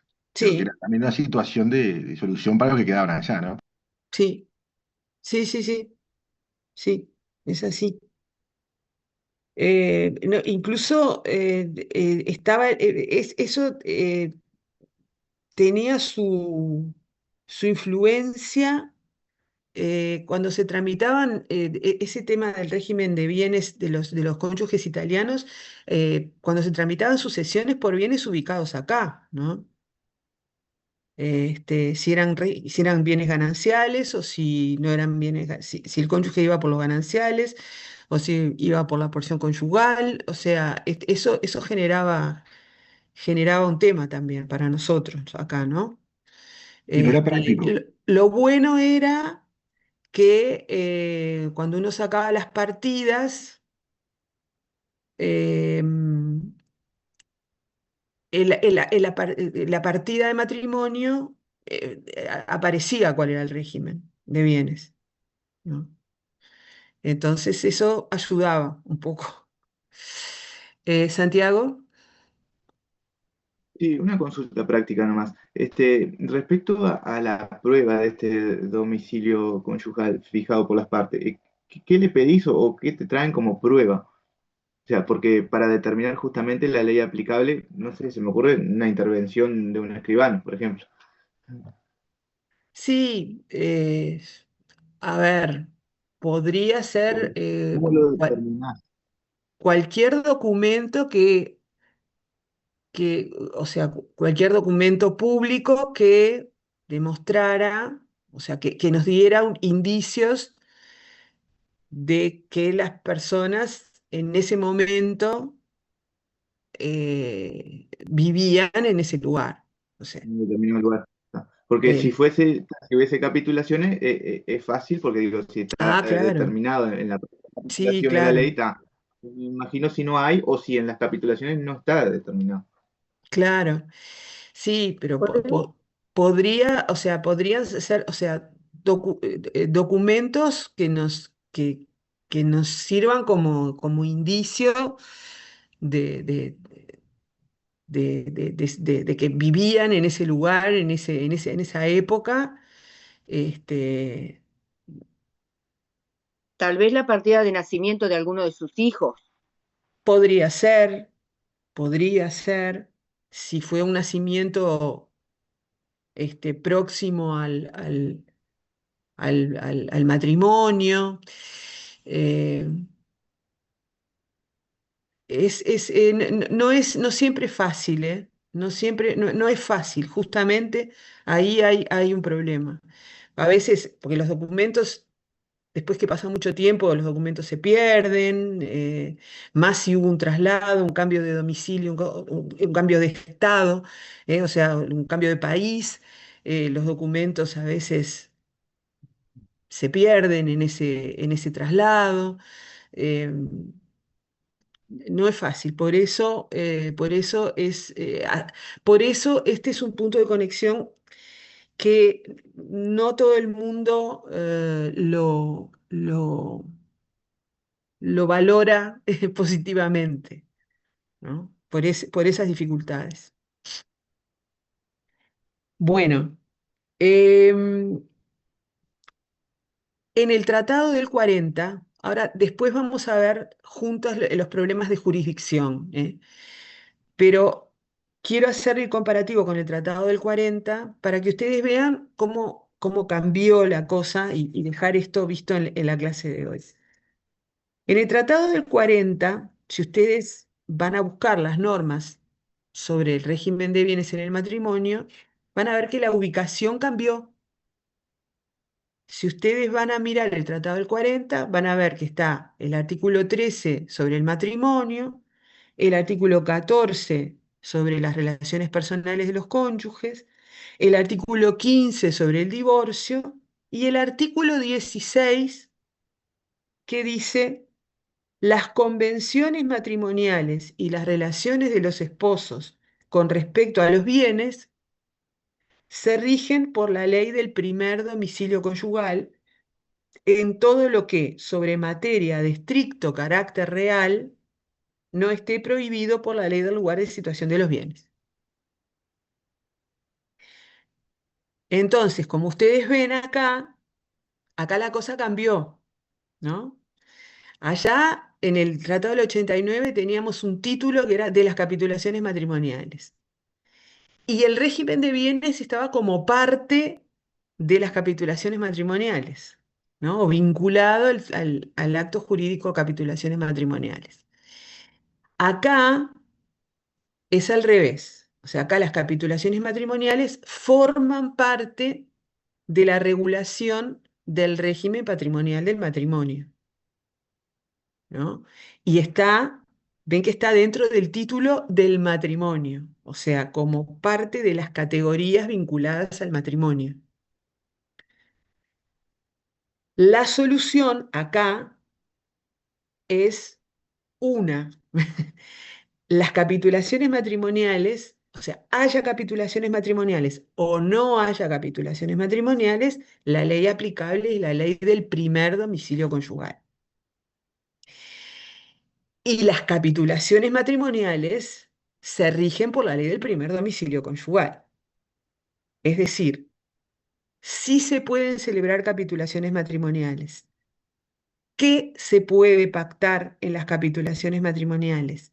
¿Cuándo se pueden celebrar las capitulaciones matrimoniales? Todo eso se rige por la ley del primer domicilio matrimonial. ¿Sí? O sea, se simplificó la regulación en tanto todo queda sometido a la misma ley, ¿no?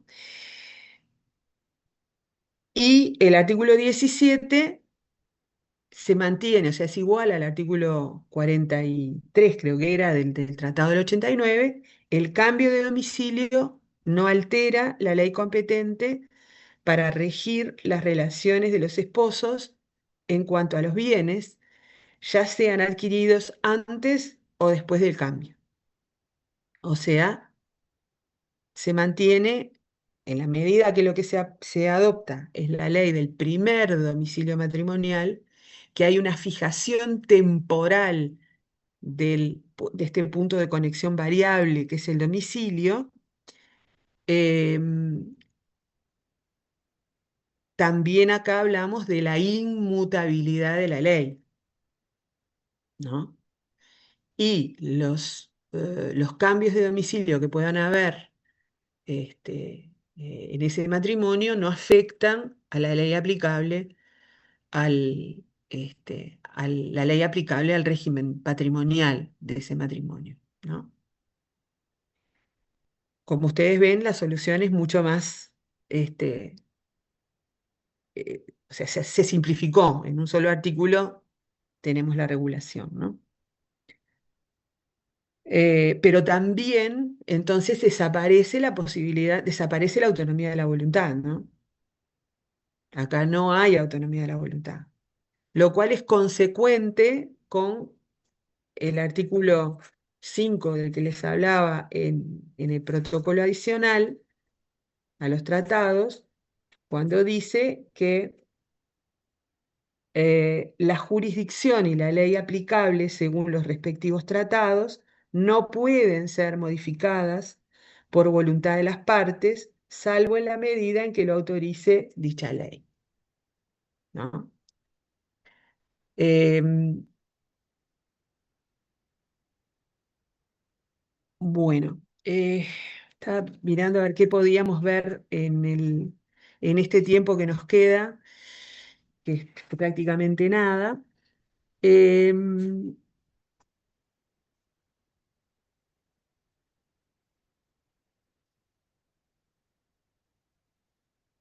bueno,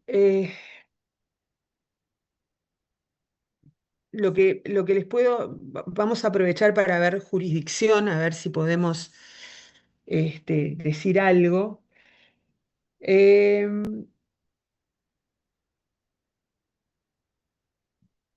el artículo 60, en el Tratado de Montevideo del 1889, el,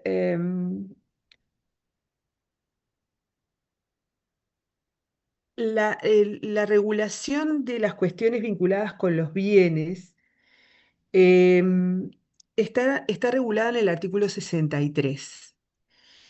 Dice, serán competentes para resolver las cuestiones que surjan entre esposos sobre enajenación u otros actos que afecten los bienes matrimoniales, los jueces del lugar en que estén ubicados esos bienes.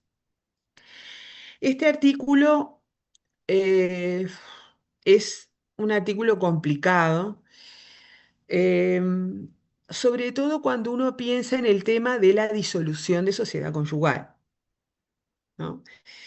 Porque si uno piensa en la disolución de sociedad conyugal y tiene un artículo como este que dice que el juez competente es el juez del lugar de situación de los bienes, llegaríamos a una solución en la cual tendríamos que tener tantas disoluciones de sociedad conyugal como estados donde haya bienes. O sea, tendríamos disoluciones de sociedad conyugal que serían territoriales, ¿no? Con efecto territorial, lo cual parece absurdo, ¿no? Por eso la doctrina se ha amparado en esto que dice que son competentes para resolver las cuestiones que surjan entre esposos sobre enajenación u otros actos relativos a los bienes. O sea, cuando se tratare de una cuestión relativa a la enajenación de un determinado bien, ahí sí el juez competente va a ser el juez del lugar de situación de ese bien. Ahora, cuando hablamos de la disolución de sociedad conyugal, situación que no está expresamente contemplada en el Tratado del 89, porque el artículo anterior habla de matrimonio, perdón, de nulidad de matrimonio, de divorcio, disolución y cuestiones que afectan a las relaciones personales de los esposos. Esto no quedaría comprendido, ¿no? La disolución de sociedad conyugal no quedaría comprendida en el artículo 62, tampoco. Entonces, ¿qué es lo que nos quedaría o qué posibilidad tendríamos para determinar el juez competente en materia de disolución de sociedad conyugal en el Tratado del 89? ¿Soledad? Y la norma que tenemos más general, que es el artículo 56. El viejo y querido artículo 56 que refiere a las acciones personales en general, ¿no? Una disolución de sociedad conyugal es una acción personal y entonces el juez competente sería o el del domicilio del demandado, si es una disolución de sociedad conyugal contenciosa, o aquel cuya ley resulta aplicable, el juez cuya ley resulta aplicable. Y ahí tendríamos que entrar a ver cuál es la ley aplicable, ¿no? Si no hay capitulaciones matrimoniales, la ley aplicable es la ley del primer domicilio conyugal, de acuerdo con lo que establece el artículo 41. Por lo tanto, el juez competente también sería el juez del primer domicilio conyugal. ¿Sí? Si hubiera capitulaciones matrimoniales, ahí habría que estar a cuál fue la ley elegida por las partes, porque esa es la ley que determina todo lo relativo al régimen de bienes. ¿Sí? Si hubo elección, habría que estar a esa ley para determinar el juez competente. ¿Sí? Si no hubo elección de ley, entonces habría que estar nuevamente a la ley del primer domicilio conyugal, y esto en el artículo 56 se proyecta al juez competente. ¿Sí?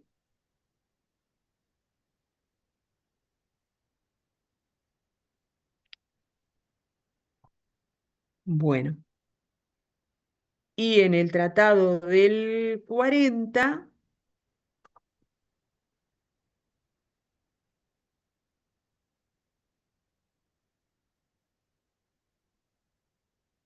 el artículo 60 dice: serán competentes para resolver las cuestiones que surjan entre esposos sobre enajenación u otros actos que afecten los bienes matrimoniales en materia de estricto carácter real, los jueces del lugar en donde estén ubicados esos bienes.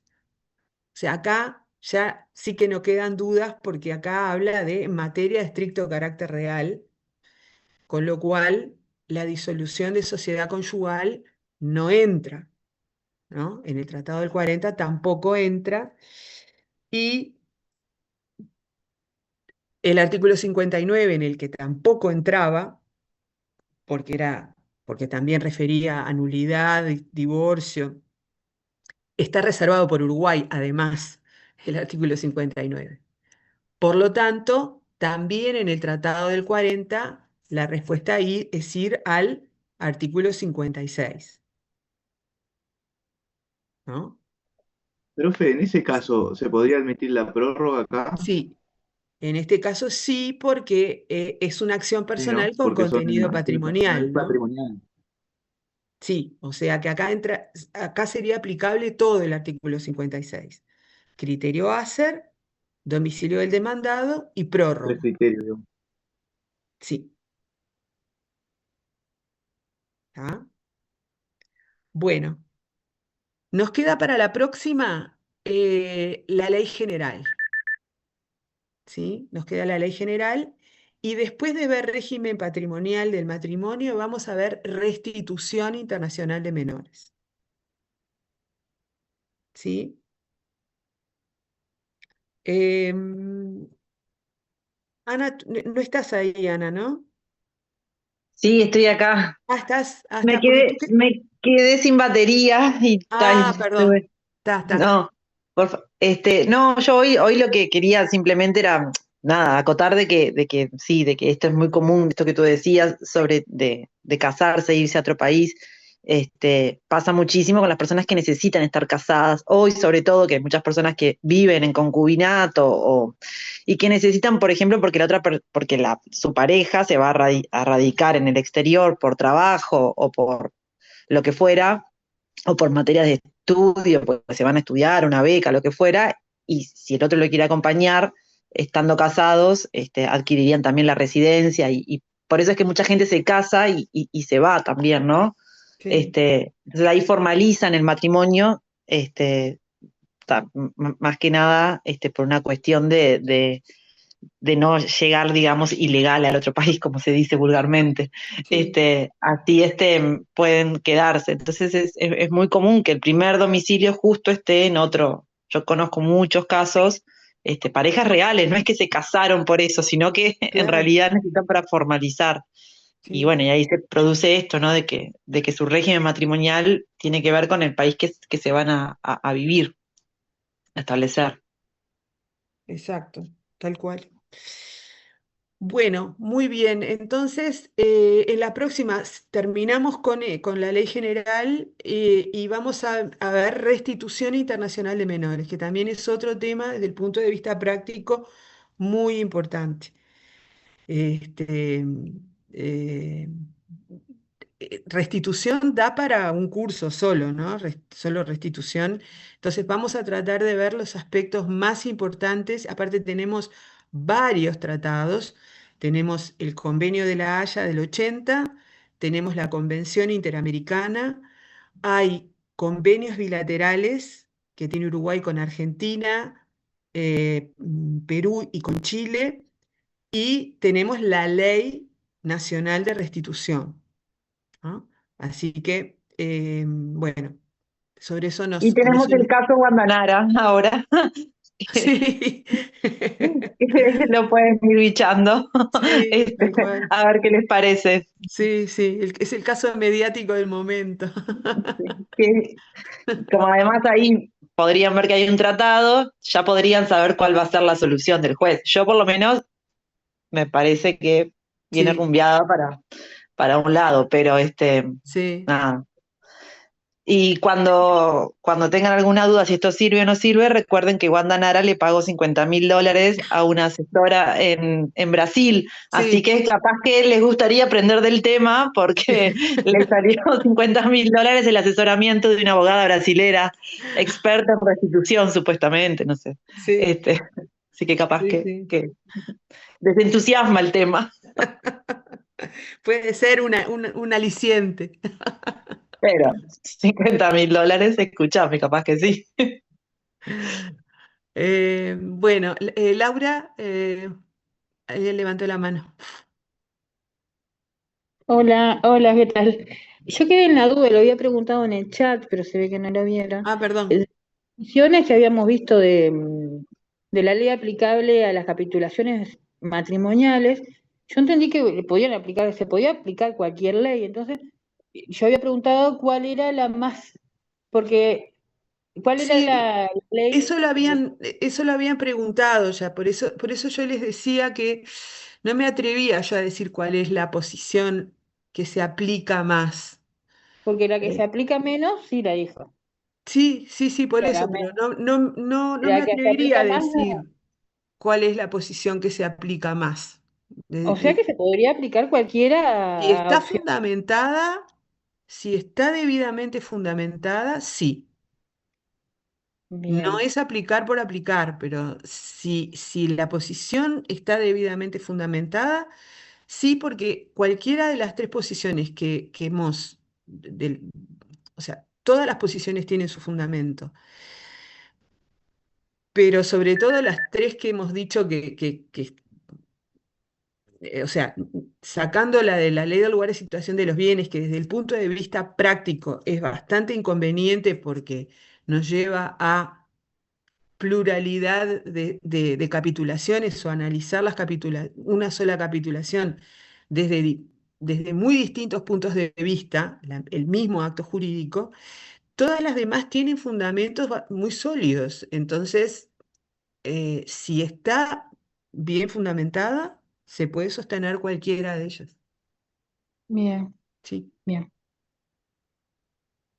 Freddy, Profesora, quería hacer una consulta pensando en el último parcial, en el sí, presencial, sí. eh, sobre los temas que irían para ese parcial, si sería todo lo que se ha dado o se haría más énfasis en lo que se dio del segundo parcial No, va hasta todo, aquí. va todo. El reglamento dice que va todo.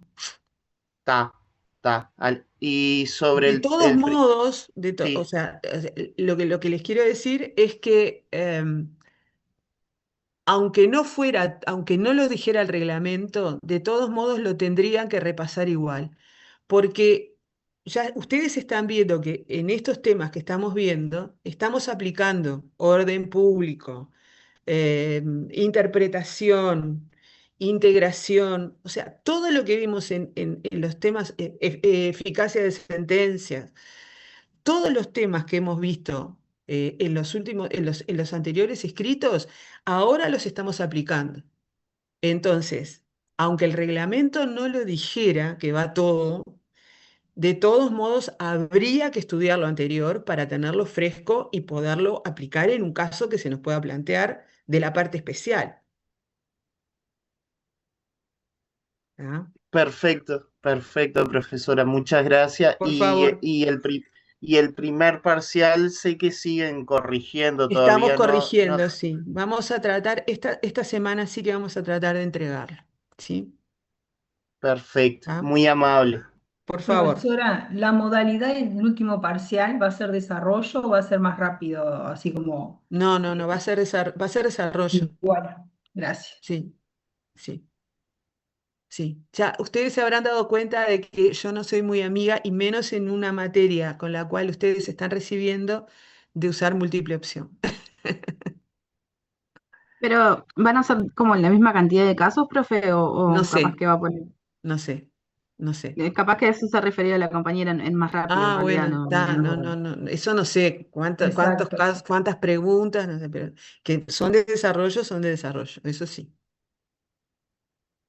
¿Tá? Perfecto. Bueno, entonces nos Nos estamos vemos el viendo viernes. el viernes que viene. ¿Tá? Hasta el viernes. Que pasen muy bien. Gracias. Chao. Gracias.